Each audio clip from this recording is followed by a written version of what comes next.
નમસ્કાર મિત્રો,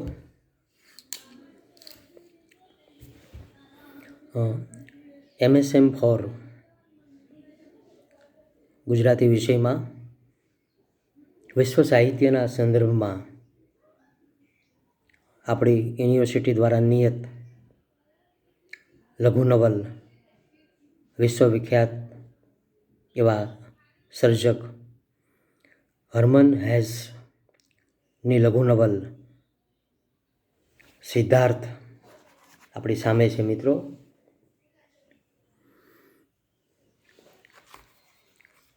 સિદ્ધાર્થ નવલકથા વિશે વિચાર કરીએ તો એનું જે વિષય વસ્તુ છે એ મુખ્યત્વે ભારતીય તત્વચિંતન, ભારતીય આધ્યાત્મિકતા, બૌદ્ધ ધર્મ વગેરે પાસાઓને વર્ણવતી, નિરૂપતી, એનો મહિમાગાન કરતી નવલકથા તરીકે આપણે જોઈ શકીએ. મૂળ બ્રાહ્મણ પરિવારના પુત્ર એવો સિદ્ધાર્થ ખૂબ જ તેજસ્વી, બુદ્ધિશાળી યુવાન છે. એના પિતા કર્મકાંડી છે. ભારતીય તત્વજ્ઞાનમાં, ભારતીય ધર્મચિંતનમાં ઊંડો વિશ્વાસ છે, કહો કે પૂરો વિશ્વાસ છે. એ થકી ધીરે ધીરે એ પિતા સિદ્ધાર્થને પણ કેટલાક કર્મકાંડ તરફ, આધ્યાત્મિકતા તરફ વાળવાનો પ્રયત્ન કરે છે. આ યુવાન તેજસ્વી સિદ્ધાર્થનો ખાસ મિત્ર એવા કંઈ કે પરમ મિત્ર ગોવિંદાનું પાત્ર પણ અહીંયા સુંદર રીતે નિરૂપાયું છે, આલેખાયું છે. ધીરે ધીરે ધર્મમાં, કર્મકાંડમાં ઊંડા ઉતરતા સિદ્ધાર્થને એવું લાગે છે કે આટલા કલાકો સમય કર્મકાંડમાં વિતાવવા છતાં મનની શાંતિ કેમ પ્રાપ્ત થતી નથી. જે ધર્મ ધારણ કરવાથી મન તૃપ્ત ન થાય, મનને શાતા ન મળે, મનને શાંતિ ન મળે, મન ઉદ્વેગવાળી સ્થિતિમાં રહ્યા કરે, તો એનો મતલબ શું? આથી ધીરે ધીરે જેમાં શરીરનો છેદ હોય, શરીર સાથેનો વિચ્છેદ હોય, મન અને શરીરને સાવ જુદા પાડી જ ન શકાય, આવા અનેક પ્રશ્નો ઊભા થતા શરીરના જે ભાવો છે, શરીરની જે ઈચ્છાઓ છે, એની સાવ અવગણના કરીને કર્મકાંડ કરતાં અધ્યાત્મના માર્ગે આગળ વધવું એવું હવે સિદ્ધાર્થને પસંદ નથી. એનું મન વિવળ છે. એ જ સમયમાં એમના નગરમાંથી કેટલાક શ્રમણ જેને કહેવાય, એવા કેટલાક સાધુ પુરુષો જેવા કહેવાય, ત્યાંથી પસાર થાય છે. એમની સાથે મળતા, એમની સાથે વાર્તાલાપ કરતા તેને લાગે છે કે ખરેખર મનની શાંતિ માટે મારે આ નગર, મારે આ ઘર છોડવું પડશે. અને એ નગર, એ ઘર છોડીને એ શ્રમણો સાથે, એ સાધુ પુરુષો સાથે નીકળી પડે છે. સાથે એનો મિત્ર ગોવિંદા પણ જાય છે. શ્રમણો દ્વારા એને લાગ્યું કે ભિક્ષા માગવી અને શક્ય એટલા વસ્ત્રોનો પરિત્યાગ કરવો અને પરિધાનમાંથી મુક્ત થવું, કોઈ સ્થળનો મોહ ન રાખવો, સતત ફરતા રહેવું અને જીતેન્દ્રિય રહેવું. એ જે શ્રમણો હતા એ બધા જ એમની શરીરની ચામડી કાળી પડી ગયેલી હતી. ટાઢ, તડકો, વરસાદમાં રખડતા સાવ સૂકા થઈ ગયેલા, શરીરથી દુબળા થઈ ગયેલા. થોડોક સમય સિદ્ધાર્થ એમની સાથે રહે છે, ગોવિંદા પણ સાથે રહે છે અને સાવ શરીરની થી છૂટા પડી, શરીરની ઇન્દ્રિયોથી છૂટા પડી, ભિક્ષા દ્વારા શરીરનું પેટનું પાલન કરતાં કરતાં ભટકતા ભટકતા છેવટે સિદ્ધાર્થને પણ એવું લાગે છે કે આમાં પણ સાવ શરીરનો ઇન્દ્રિયોનો દ્રોહ કરીને માત્ર ભિક્ષા ઉપર નિર્ભર રહીને ભટકતા ભટકતા રહેવાથી પણ મન તૃપ્ત થવાતું નથી, મનને શાંતિનો અનુભવ થતો નથી. એમાં પણ થોડો સમય રહ્યા પછી એક દિવસ એમાંથી પણ નીકળી જાય છે. એ શ્રમણોનો સાથ છોડી દે છે, એ ભિક્ષા પ્રવૃત્તિ ટાળે છે. તે દરમિયાન ફરી તેનું મન કોઈક નવો રસ્તો શોધવા માટે તત્પર બને છે, જે રસ્તે એને સાચી તૃપ્તિ કે સાચી શાંતિનો અનુભવ થાય. આવા તૃપ્ત મનને ફરી પાછી એક નવી દિશા પ્રાપ્ત થાય છે. એ છે બૌદ્ધ ધર્મ. બૌદ્ધ ધર્મના કેટલાક અનુયાયીઓ, બૌદ્ધો ત્યાંથી પસાર થાય છે. એની સાથે સિદ્ધાર્થની મુલાકાત થાય છે. સિદ્ધાર્થ એ બૌદ્ધોને મળે છે, બૌદ્ધના મઠમાં જાય છે અને એમના જે કંઈ સૂત્રો હતા, આહાર વિહારના જે નીતિ નિયમો હતા, એની એ સમજણ પ્રાપ્ત કરે છે. એમની સાથે પણ ઘણો સમય સિદ્ધાર્થ વિતાવે છે. આ ધર્મમાં પણ મોટે ભાગે શરીર ઇન્દ્રિયોનો ત્યાગ કરવાનો હોય છે. સતત મનને પરમ તત્વ સાથે, અધ્યાત્મ સાથે જોડવાનું હોય છે. સિદ્ધાર્થ આ માટે પણ ખૂબ પ્રયત્ન કરે છે, પણ જે શરીર મન સાથે જોડાયેલું છે, એ મન અને શરીર અલગ રીતે વશવર્તીને કેમ ચાલી શકે, કેવી રીતે રહી શકે? એમાં પણ ધીરે ધીરે એ જ પ્રશ્ન જે પોતાના પરિવારમાં પોતાના પિતા સાથે રહેતા રહેતા કર્મકાંડ દ્વારા ઊભો થયેલો, કે ત્યાર પછી જે તપસ્વીઓ હતા, સાધુઓ હતા, શ્રમણો હતા, એમની સાથે રહેતા રહેતા જે પ્રશ્ન ઊભો થયો હતો, એ જ પ્રશ્ન ફરી સિદ્ધાર્થને હવે આ બૌદ્ધો સાથે રહેતા રહેતા થાય છે. પ્રશ્ન એનો એ જ ઊભો રહે છે, મનની અશાંતિ, મનની વિહવળતા, અથવા તો સાચા સુખની પ્રાપ્તિનો અભાવ તો હજી ત્યાંનો ત્યાં જ છે. છેવટે એ પણ એને નિરર્થક લાગતા કે બૌદ્ધ ધર્મના મઠના સ્થાપક કે મઠના વડાને કહ્યા વગર ત્યાંથી પણ એ નીકળી જાય છે. આ વસ્તુનું દુઃખ, આ વાતનું દુઃખ તેના મઠના વડાને, મઠાધિપતિને ચોક્કસ થાય છે, પણ ત્યાંથી તો હવે સિદ્ધાર્થ નીકળી ચૂક્યા છે. ધીરે ધીરે વસ્તુ અસહ્ય બનતા, ક્યાંક મન બોજારૂપ લાગતા, જીવન બોજારૂપ લાગતા, કોઈક નદી કિનારે આવીને ક્યાંક આપઘાતના, આત્મહત્યાના વિચારો પણ આવે છે. એ સમયે નાવમાં બેસે છે. નાવિક દરિયો સામે પાર કરાવતા, નદી સામે પાર કરાવતા એણે જોયું કે નાવિક બહુ ખુશ મિજાજ હોય છે. નાવિકની આટલી ખુશ મિજાજી જોઈને, પ્રસન્નતા જોઈને સિદ્ધાર્થે પૂછ્યું કે ભાઈ, તું આટલો બધો પ્રસન્ન કેમ છે, આટલો બધો ખુશ કેમ છે? ત્યારે એણે જીવનમાં રહેલા શરીરના ભોગવટાની વાત કરી. શરીર સંતુષ્ટ છે, તેથી મન પણ સંતુષ્ટ છે. આ સંદર્ભે એ નાવિકે કમલા નામની એક ગૃહિણી, એક ગણિકાનો પરિચય કરાવ્યો.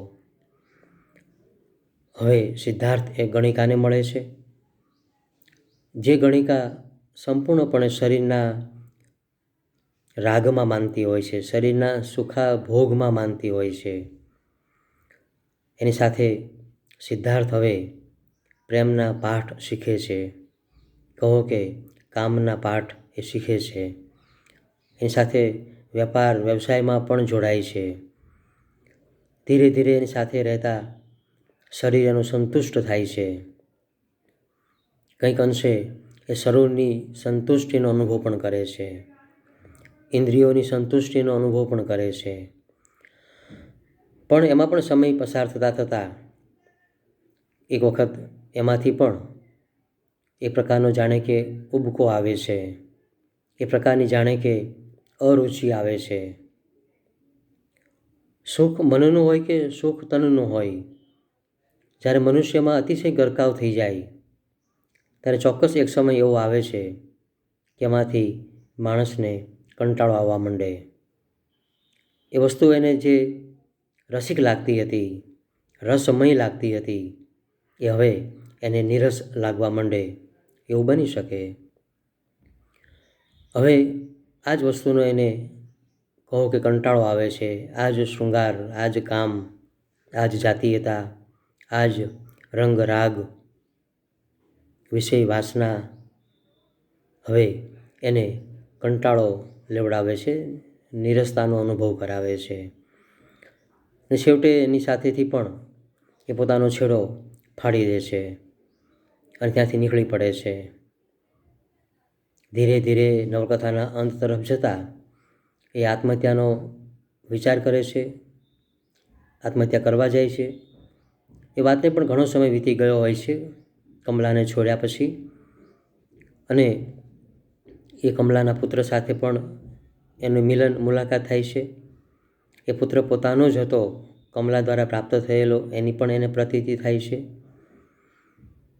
પરંતુ અંતમાં એને સમજાય છે શરીર, મનના સુખ, શરીરના સુખ આ બધાની પ્રાપ્તિ અથવા તો એની પાછળ પડવું, એ બધા કરતાં ખરેખર જે મળ્યું છે એમાં સુખ સમજવું, એમ કરતાં કેટલાક ભારતીય તત્વજ્ઞાનના જે સિદ્ધાંતો છે એ તરફ સિદ્ધાર્થ વળે છે.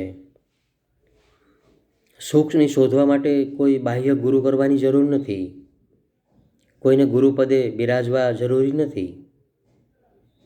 આપણે જાણીએ છીએ એમ આપણા મધ્યકાલીન કવિ અખો કહે છે, તું તારો ગુરુ થા. તારી અંદર જ શિવ તત્વ પડેલું છે, તારી અંદર જ તારો ગુરુ બેઠેલો છે.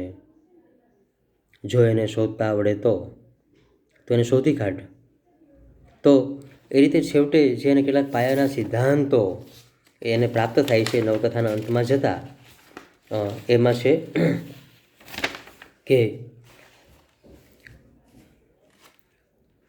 ભલે દરેક રસ્તા ધર્મના, આધ્યાત્મિકના અલગ અલગ હોય, દરેક ધર્મનો મંજિલ તો ધર્મને ધારણ કરવો, મોક્ષ પ્રાપ્તિ તરફ ગતિ કરવી, જીવાતે જીવ મોક્ષનો અનુભવ કરવો વગેરે હોય છે.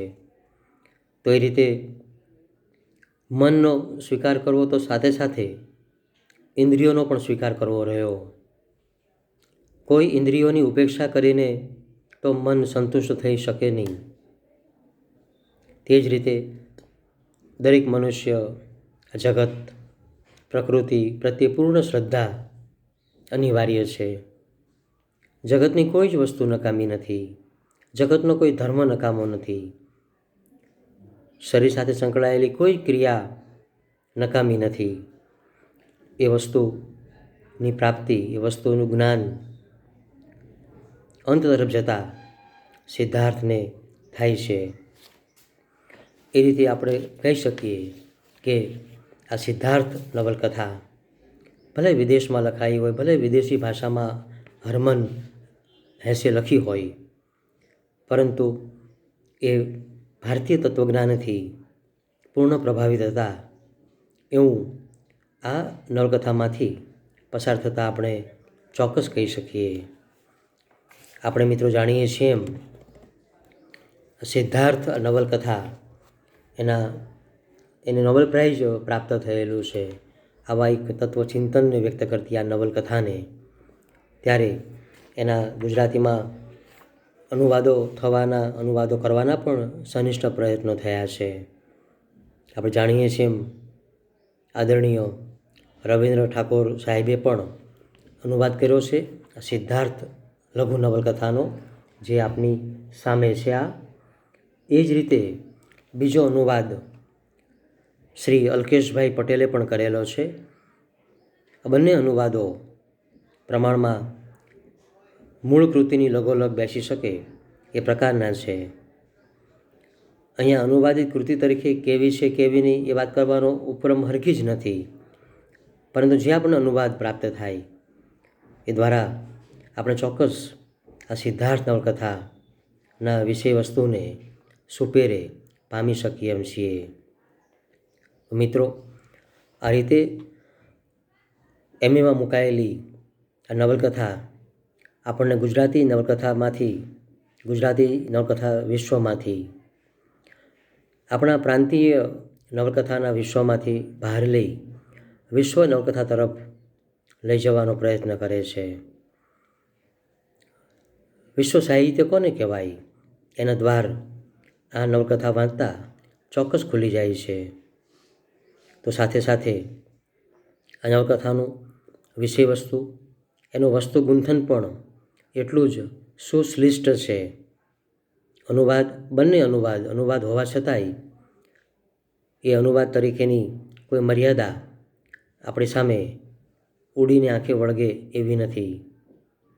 જાણે ગુજરાતી કોઈ નવલકથા વાંચતા હોય એવો જ અનુભવ, એવો જ અહેસાસ પણ આપણને થાય છે. પાત્ર તરીકે જોઈએ તો અહીંયા મુખ્ય નાયક તરીકે સિદ્ધાર્થનું પાત્ર તો છે જ. તે સિવાય તેના પિતાશ્રી, તેનો મિત્ર ગોવિંદા, તો કમલા નામની ગણિકા, પેલો નાવિક,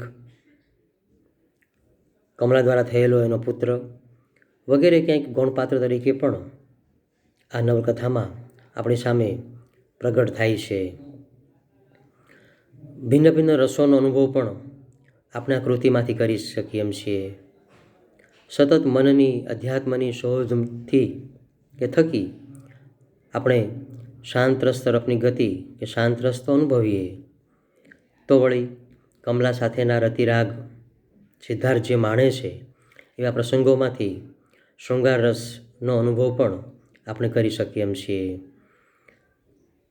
સંઘર્ષનું તત્વ નવલકથામાં અનિવાર્ય હોય તો જાણીએ છીએ કે અહીંયા મુખ્ય સંઘર્ષ એ મુખ્ય નાયક સિદ્ધાર્થના મનમાં સતત પડેલો જોઈ શકીએ છીએ.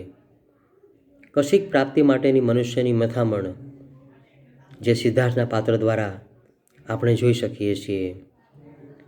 દરેક મનુષ્યની સુખની કલ્પના અલગ અલગ હોય છે. કોઈને ફરવામાં, કોઈને ખાવામાં, કોઈને વેપારમાં, કોઈને વ્યવસાયમાં, કોઈને પૈસામાં, કોઈને શરીરમાં, કોઈને વાસનામાં સુખ દેખાતું હોય. તો એવી સુખની ભિન્ન ભિન્ન કલ્પનાઓ છેવટે તો મન જે સ્વીકારે, મન જેને સુખ માને એ સુખ સાચું. એવું કોઈ ચિરંતન સુખ મનુષ્ય શોધતો હોય જે દ્વારા એને ક્યારેય એમાંથી નિરસતા ન વ્યાપે. અલબત્ત એવો સુખ એ તો છેવટે મન જ નક્કી કરી શકતો હોય છે, વ્યક્તિ પોતે જ નક્કી કરી શકતો હોય. તો એ રીતે અહીંયા સંઘર્ષનું તત્વ પણ આવે. સંવાદો પણ અહીંયા ભિન્ન ભિન્ન વ્યક્તિઓ સાથે સિદ્ધાર્થના સુપેરે મુકાયા છે. આમ તો એ નાટકનું તત્વ છે સંવાદો, પરંતુ નવલકથામાં પણ આ નાટક તત્વના સંવાદો સર્જક સુપેરે પ્રયોજતો હોય છે. એવા અનેક સરસ સંવાદો આપણે જોઈ શકીએ એમ છીએ. છેવટે આપણે વાત કરીએ કે ભાષાકર્મ, તો અહીંયા કેટલાક વર્ણનો, તાદૃશ્ય વર્ણનો, પ્રતીકો, કલ્પનો, પુરાકલ્પનો, અલંકારોનો સરસ સમુચિત વિનિયોગ હરમન હેન્સે કરેલો જોઈ શકીએ છીએ. બોધ અથવા તો જીવન દર્શન એ કોઈ કલાકારનું કામ નથી, એ કોઈ નવલકથાનો ઉદ્દેશ પણ નથી, સર્જકનો ઉદ્દેશ પણ નથી. પણ છતાં જાણે અજાણે સર્જકને કંઈક કહેવું તો હોય જ છે કૃતિને નિમિત્તે. તો અહીં પણ છેવટે જે ઉપદેશ પરોક્ષ રીતે આપણે પ્રાપ્ત કરીએ છીએ જ્યાં ભાવક તરીકે, તો એ પણ છે કે મન અને શરીરને છૂટા પાડીને જુદા સમજીને સુખની શોધમાં નીકળી પડવું શક્ય નથી. શરીર મન એની અભિપ્સાઓને પૂર્ણ કરતાં કરતાં છેવટે તમારું મન જે સુખને સ્વીકારે એ સુખ તમારા માટે સાચું છે એ વાતની પ્રતીતિ આપણને નવકથાના અંતમાં જતાં ચોક્કસ પ્રાપ્ત થાય છે. મિત્રો, આજે નવલકથાનો અનુવાદ રવિન્દ્ર સાહેબ ઠાકોરનો છે. એમાં આદરણીય જ્ઞાનપીઠ પુરસ્કૃત સર્જક રઘુવીરભાઈએ પણ સરસ ટૂંકી રૂપરેખા અથવા તો ટૂંકી સમજણ આ કૃતિ વિશે આપી છે. પણ એટલી જ નોંધપાત્ર છે. એમાંથી પણ આપણે અચૂક પસાર થવું રહ્યું. તો મિત્રો, આ રીતે અહીંયા આપણે થોડીક ગુજરાતી નવકથાઓની વાતોમાંથી બહાર આવીને, થોડીક આપણી પ્રાંતીય કૃતિઓમાંથી બહાર આવીને હવે આપણે થોડીક વિશ્વ સાહિત્ય તરફ દૃષ્ટિ કરવી જોઈએ. અને વિશ્વ સાહિત્યમાં દૃષ્ટિપાત કરતાં ત્યાં કઈ રીતે લખાયું છે, કૃતિનો ઘાટ કેવો છે, કૃતિનું વિષય વસ્તુ કેવું છે, એ તરફ મિન્ટ માંડીએ, એ તરફ થોડો ઘણો પણ ઝોક વધારીએ તો આપણા વિશ્વ સાહિત્ય તરફના દ્વાર ખોલી કોઈ ચોક્કસ આપણને નવું દર્શન પ્રાપ્ત થઈ શકે એમ છે. તો મિત્રો, અહીંયા હું આવી એક વિદેશી કૃતિ હરમન હેસની સિદ્ધાર્થ વિશેની વાત પૂરી કરું છું. આપ સૌને ખૂબ ખૂબ ધન્યવાદ. આભાર.